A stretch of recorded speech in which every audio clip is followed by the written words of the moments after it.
What's up, Grace Girls? Welcome to the Allow Yourself Grace podcast, where we focus on helping Black women change their lives by discarding negative thoughts, pivoting in the right direction, and shifting their mindset through cultivating a trauma free lifestyle. I'm your host, Courtney Christten, educator, content creator, life coach, counselor, and mental health enthusiast living in Houston, Texas. I created the Allow Yourself Grace podcast because I wanted to create a space for Black women to share their thoughts, feelings, and stories that make them who they are without fear of judgment. Allow Yourself Grace provides emotional support and encouragement within the Grace Girls community for women in need of non biased opinions from women other than family and friends. Personal development, self care, career, faith are among many of the topics we will discuss on this platform. Allow Yourself Grace podcast is here to encourage Black women to live unapologetically and thrive in being authentically who they are and were designed to be an entire vibe. No topics are off limits. We will cover it all. Now, grab a notebook, pen, sit back, and enjoy the show. What's up? What's up, guys? Welcome back to another episode of the Allow Yourself Grace podcast. Super excited to have you guys here. If you're not already following us on all social media platforms, please make sure you go and do that. You can follow us on Instagram at AYG underscore Allow Yourself Grace. So, with that being said, welcome to the episode. So, I am so happy to be back behind this mic and bringing you guys all of the good gems and good information that God is giving me to give on this platform.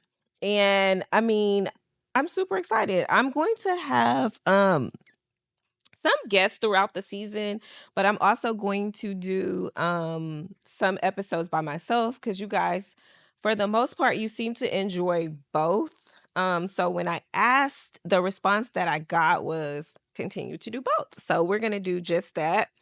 And I hope you guys are enjoying it. But go ahead and leave us a review. If you are listening to this on an audio platform, leave us a review. You can also comment down below on YouTube if you are watching. So let's get into the episode. So today I kind of wanted to talk about self-doubt. So we're at the beginning of the year, and this is a time where people set goals. You have new things that you want to do. Usually you're like, okay, this year I'm doing this, this, and this. But as the year starts going, so does time, right?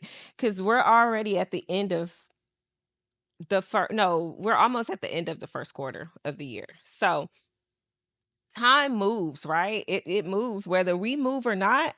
Time continues to go. And so one of the things I wanted to talk about was setting these goals and then talking ourselves out of actually putting some action toward achieving the goals, right?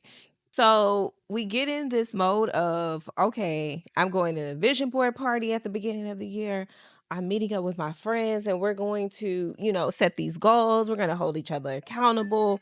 And then at some point, you fall off, right? You fall off and you're like, man, I don't know what happened. I'm in month 3. I find myself constantly starting over, constantly revisiting the same goals every year. And when all it takes is just us being consistent with one thing, but we start to doubt ourselves. We start to feel like, man, can I do this? Can I not do this? Like, I don't know. And so all of this stuff is a common thing between most of us. The thing is that you have people who are like, okay, all right, I got a little bit of self-doubt, but I got to make this happen. And they start doing things to make whatever it is they want to accomplish happen.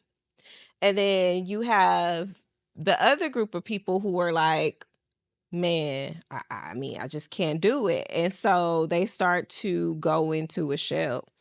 But the quote that I want to focus on during this episode, when I was reading, I was like, Okay, I hear you, God. I hear you talking. And the quote that came to mind was, doubt kills more dreams than failure ever will. It's not failure that kills our dreams. It's the fact that we won't even try because we're already doubting ourselves before we even take the action to even see if we're going to fail or succeed. So it's that kills the dreams. It's like you're already thinking like, man, I can't do this. Well, there's a lot of people doing it, so I mean, I don't know. I mean, I'm not good enough. It's like all these thoughts go through our heads when God gives us a vision, or he gives us an idea, or he gives us a gift. And it's like we sit on these gifts and we sit on these ideas and we sit on these visions because we're doubting. We feel like we're not good enough. We feel like, man, I don't know. I don't have the right people around me to get this done. When all we need to do is ask him for the strength and the guidance to get through. And if you believe you can do it, then you're already halfway there. It's just the belief. All you got to do is take that one step and believe that you can do it. So, one of the things that I focus on is making sure I spend quiet time with myself, with my thoughts, so that I can pour into my creative mind. And self-doubt, it kills creativity. And so in order for me to do that, I have to already see it in my mind. Like I have to already believe that I'm there. I can get this done, but I have to sit down and come up with a plan. But if I'm already in a phase where I'm like, man, I don't know if I can do this.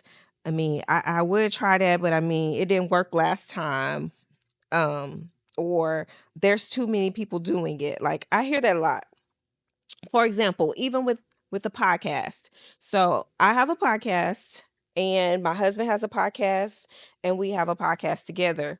And then we also help other people with their podcasts because we own a studio where people come in and they record their podcasts. We help them launch all of those things. We mentor them through the process. If I already start to doubt myself, like how can I help them when I have to do my own? Like I'm already trying to balance all these things and I'm already talking myself out of it, then I'm not going to be able to fully function. But you have to know that you can do it. So the first step to overcoming self-doubt is belief, and getting around people who believe that they can achieve their dreams. Because if you're around people who, what I like to call, they want to throw a pity party and everybody's complaining about why they can't get something done, then you're most likely not going to get it done because you already believe, oh, so and so didn't get it done. So how am I going to get it done? Get from around those people if you're around those people. So, where does this come from? The first place it comes from is experiences. Our experiences are likely to influence how we feel and how we react to things. So, if we've been through a traumatic experience and we've had a bad experience with a certain thing, we're going to react a certain way because of the trauma, right? It shapes who we are. It shapes how we perceive things, our experiences. So if you ever have a chance to really sit down with someone with limited experiences, you notice that their thinking doesn't go very far. Like they only think based off of what they've experienced. That's why it's important to travel. It's important to try new foods. It's important to put yourself in different environments so that you can have different experiences, because that's going to give you variety. It's going to give you range. You'll know how to adapt to different situations. You'll know how to react to different things. And when your experiences are limited, it's hard to do that. So you want to constantly be open to new experiences. And another thing is it fills us with fear. Like depending on what we've been through, that fear, like, man, fear it kills everything. Like, it's hard to be ambitious when you're scared. It's hard to take risks when you're scared. You have to learn how to suppress that fear because it's going to creep in and stop you from doing what you really want to do. And fear and self-doubt are like right there together. I'm already doubting myself. I'm scared. I'm nervous. I have anxiety about certain situations. I have anxiety about being around certain people and being in different environments. That's already killing the goal. So, for example, if you made a goal to get in shape this year and you want to go to the gym, you said, oh, I want to try some group classes, but you really don't like being around people. You haven't showed up, right? Because you're like, oh, I don't know. I'm scared. I'm scared people are going to stare at me. I'm scared people are going to look at me. And you've already talked yourself out of going to participate in a group class or going to the gym by just sitting at home overthinking, and you haven't even made it out of the house. And so now the first quarter of the year is almost over and you haven't worked out and you haven't started to eat right. And you haven't been around people who are pushing you and motivating you to do so.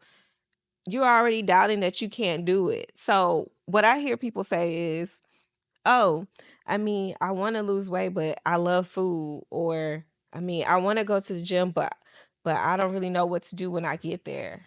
Find out. Find out. Like, if I want to get in shape, I'm going to start looking for different meal preps. I'm going to start looking for people who are already in shape, looking for supplements. Like, these are things that you can easily go and find out. But what I'm noticing is that people say they want to do things, but they're not as I'm going to use the word tenacious or ambitious as you would think they would be, because they're already doubting, they're already comparing themselves to other people. Self-doubt also has a lot to do with your upbringing. How were you brought up?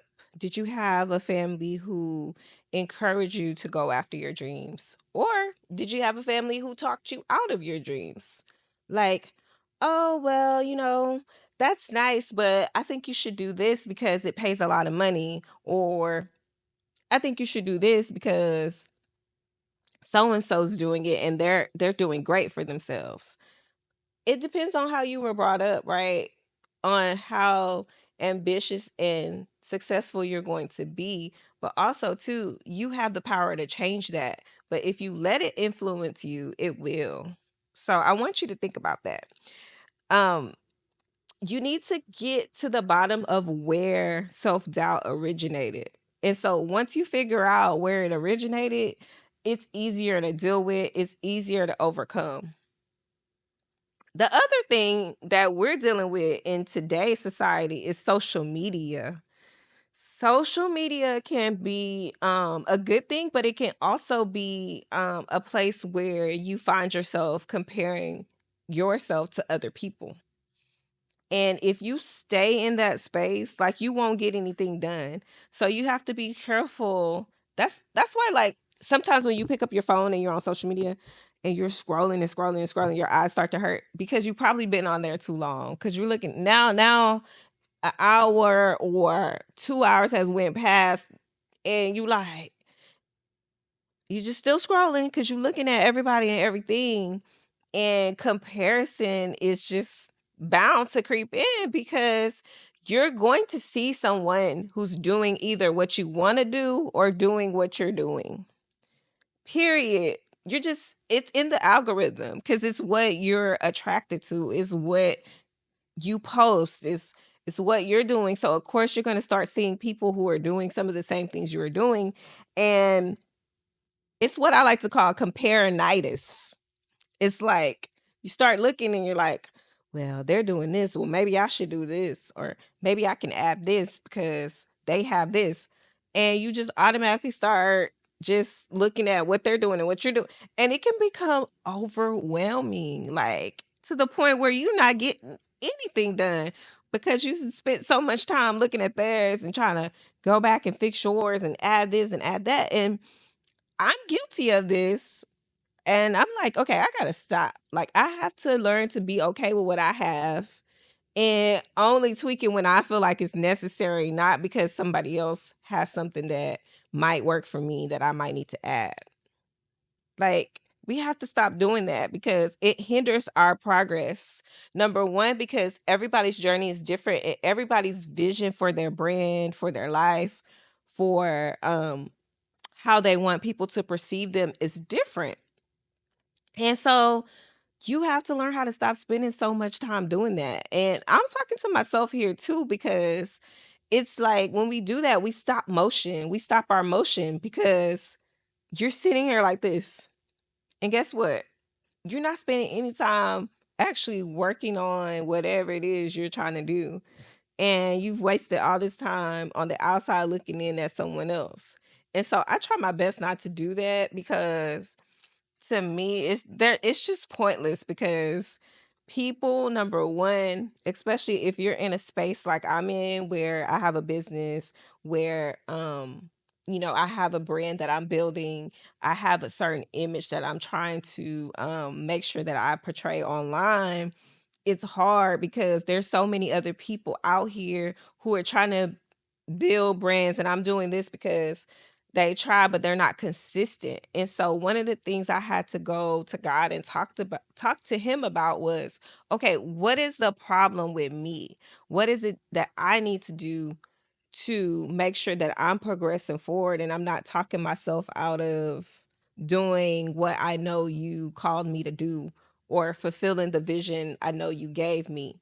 And the one thing, it's just one simple thing he said to me was consistency.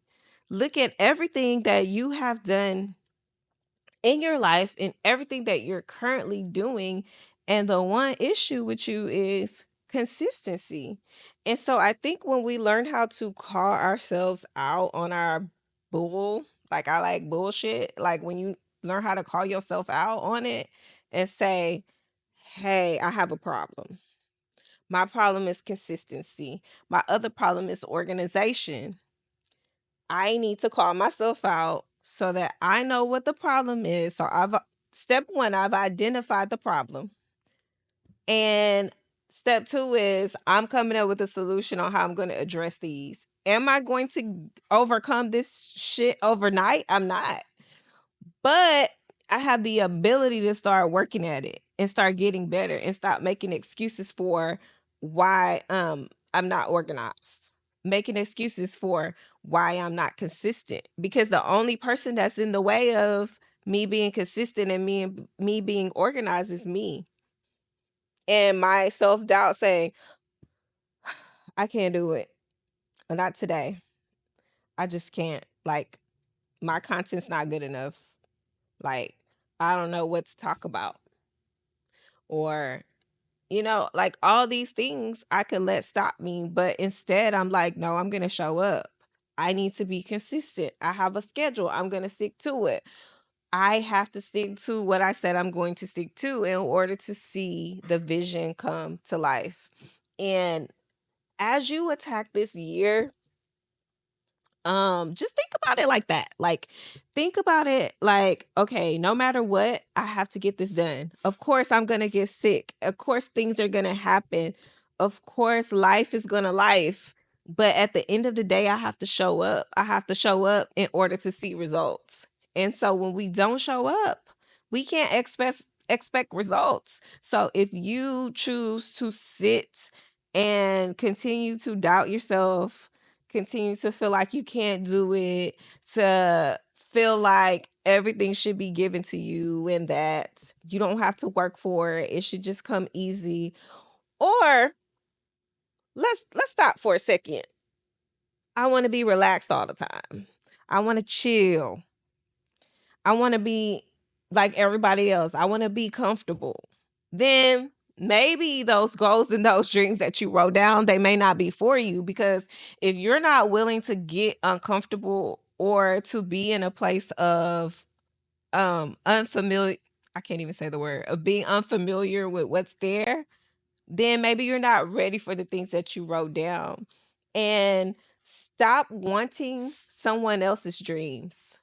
And when I say that, I mean, just because you see someone else doing something doesn't mean you should be doing it. Because a lot of times we get ourselves involved in stuff because we see other people doing it and we feel like, oh, I can do that. And then you become a jack of all trades and the master of none, right? Because you're like, okay, I'm going to try this. And then you don't see it through. And then I'm going to try this because I feel like I can make money over here. Stop. Stop. Let's stop. And let's focus on what you're good at, what you're passionate about, and let's circle back to, have you identified your purpose? Have you prayed to God about what it is you should be doing? Have you identified your gift? Do you have a gift? Do you know? Or are you spending time following around other people and trying to do things that they're doing and not really knowing what you want to do? And not really knowing what you're good at and where you fit in at. And so I think when we know our role and we know our purpose, it's easy. It becomes easy because it's like, I know my lane. I'm going to stay in my lane and I'm going to do my assignment. I'm not going to try to do everybody else's assignment. I'm not going to try to do what someone else is doing. So when you learn that, it just becomes easier to not doubt yourself because you're confident that this is my gift. This is what I do. I'm good at it. I'm him. I'm her. And it just becomes easier for you. But when you try to go over here and do something that you know you're not good at, it don't work out. And then guess what? You start doubting yourself and then you really don't get nothing done. And then now you have a new goal on that board and you have a new goal in that journal and you still find yourself in a cycle. And I don't know like what it is. That's just a commonality between people. It's like they want something for nothing. It's like you don't want to give anything, but you want to get everything. And unfortunately, life doesn't work like that. The next thing, and I've already touched on this is what I've been touching on for the last 5 minutes, is stepping out of your comfort zone, being uncomfortable, being willing to be uncomfortable. So, and lastly, fear of failure or success. It's going to be one or the other. Like, which one you going to choose? It's going to be both most of the time. You're going to take some L's, some lessons. You're going to learn some lessons along the way. And let me be the first to tell you that shit sucks. It sucks. But you got to get up, dust yourself off, and keep pushing in order to even see a little bit of success. Because if you stop, you're never going to see success. You're never going to know what it feels like to be successful because you stopped, because I got a scrape on my knee. I hurt myself, or it just didn't work out.